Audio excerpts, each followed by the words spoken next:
आप देख रहे हैं मॉनिटर इंडिया। मैं हूं गजनफर अब्बास। 1990-91 में डीडी नेशनल पर the sword of Tipu Sultan के नाम से एक सीरियल आता था, जिसे एक्टर संजय खान ने प्रोड्यूस किया था। ये सीरियल 18वीं शताब्दी के शासक टीपू सुल्तान के ऊपर बनाया गया था। मैसूर के टाइगर टाइटल से मशहूर टीपू सुल्तान इंडिया के पहले शासक थे जिन्होंने अंग्रेज़ों को नाको चने चबा दिए थे, और आज उन्हीं की बेशकीमती तलवार की चर्चा पूरी दुनिया में हो रही है।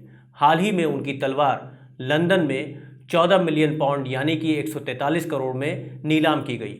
इस नीलामी के साथ ही टीपू सुल्तान की तलवार को सबसे महंगी बिकने वाली इंडियन और इस्लामिक ऑब्जेक्ट का दर्जा हासिल हो गया है। नीलामी कराने वाले ऑक्शन हाउस बोमहम्स ने बताया कि नीलामी से मिलने वाली रकम उम्मीद से 7 गुना ज़्यादा है। ऑक्शन करने वाले इस्लामिक एंड इंडियन आर्ट की ग्रुप हेड नीमा सागार्ची ने बताया कि नीलामी के दौरान तलवार खरीदने के लिए लोगों के बीच काफ़ी कंपटीशन देखने को मिला। ऑक्शन हाउस के मुताबिक ये तलवार टीपू सुल्तान के अहम वेपन्स में शामिल थी। इस तलवार का वजन 7 किलो 400 ग्राम है। ये तलवार बेजोड़ शिल्प कला का नमूना है। इसके हैंडल पर सोने से शमशीर मलिक यानी शासक की तलवार लिखा हुआ है। तलवार के हैंडल पर सोने से अल्लाह के 5 क्वालिटीज़ लिखी हुई हैं। टीपू सुल्तान और अंग्रेज़ों के बीच 4 बैटल्स हुई, जिनमें 3 में टीपू सुल्तान की फौज ने अंग्रेज़ों को मुंह तोड़ जवाब दिया और तीनों में पीस ट्रीटी साइन हुई। लेकिन चौथी बैटल में 4 मई 1799 को टीपू सुल्तान की हार के बाद श्रीरंगपट्टन से उनके कई हथियारों को लूटा गया था। इनमें से ये तलवार भी शामिल थी। ऑक्शन हाउस के मुताबिक टीपू सुल्तान की तलवार को British army officer major general David Baird को टोकन के तौर पर गिफ्ट किया गया था। टीपू सुल्तान का पूरा नाम सुल्तान फतेह अली खान था। वो नवंबर 1750 में कर्नाटक के देवनाहल्ली में पैदा हुए थे। टीपू सुल्तान मैसूर के शासक हैदर अली के बेटे थे और उनकी मां का नाम फखरुन्निसा था। टीपू 1782 में मैसूर के शासक बने। टीपू सुल्तान को इतिहास न केवल एक काबिल शासक और सोल्जर के तौर पर देखता है, बल्कि उनका शुमार एक स्कॉलर के तौर पर भी किया जाता है। टीपू सुल्तान ने 18 साल की उम्र में अंग्रेज़ों के खिलाफ पहली जंग जीती थी। वह अरबी, फारसी, कन्नड़ और उर्दू कुल 4 लैंग्वेजेस के माहिर थे। वो साइंस और टेक्नोलॉजी के भी माहिर थे।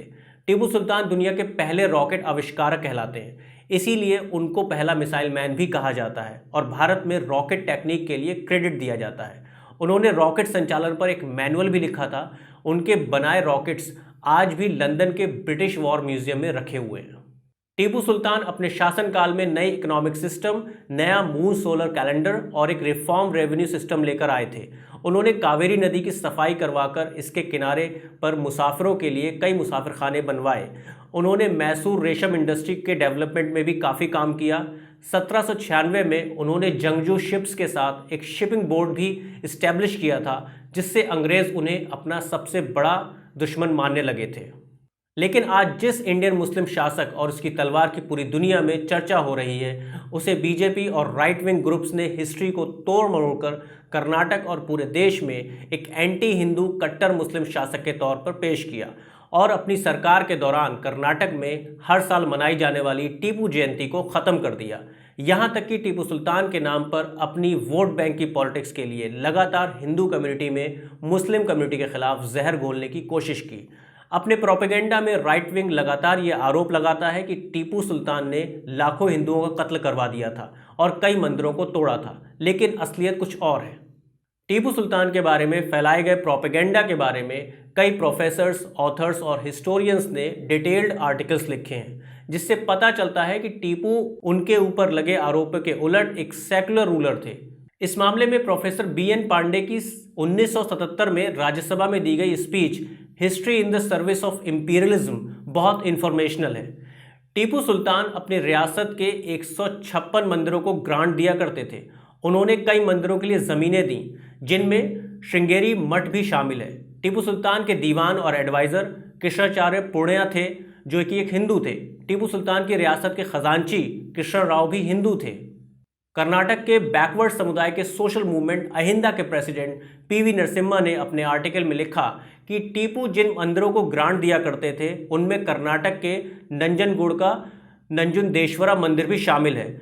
जब मराठा पेशवा के पटवर्धन ने मैसूर पर कब्जा करने के इरादे से श्रृंगेरी मठ को डैमेज किया, तो टीपू सुल्तान ने उस मंदिर को रिस्टोर करने का काम किया।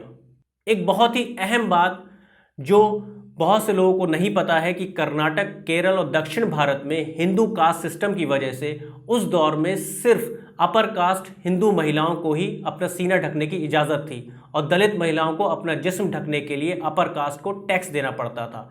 इस क्रूर और गैर इंसानी जालिम प्रैक्टिस को ख़त्म करने का काम टीपू सुल्तान ने किया और उन दलित महिलाओं को उनका आत्मसम्मान दिलाया और अपनी सरकारी रकम से उन औरतों को कपड़े देने का बंदोबस्त किया। हैदराबाद यूनिवर्सिटी के हिस्ट्री के रिटायर्ड प्रोफेसर लिखते हैं कि टीपू सुल्तान की फौज में हिंदू और मुस्लिम दोनों थे और उनकी रियासत में जिन हिंदुओं और मुसलमानों ने अंग्रेज़ों का साथ दिया उनको टीपू ने नहीं बख्शा। असल में टीपू एक शासक थे और वो उन ब्रिटिशर से नफरत करते थे जो एक के बाद एक इंडियन रियासतों को अपने कब्जे में लेते जा रहे थे।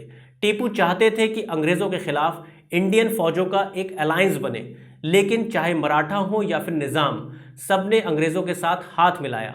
अगर वो अंग्रेज़ों के साथ ना जाकर टीपू के साथ आए होते तो शायद अंग्रेज़ों का पूरा हिंदुस्तान पर कब्जा करने का ख्वाब पूरा नहीं हो पाता। आपको मॉइंटा इंडिया का ये वीडियो कैसा लगा हमें ज़रूर बताएं। हमारे अगले वीडियोस को देखने के लिए मॉइंटा इंडिया को सब्सक्राइब ज़रूर करें।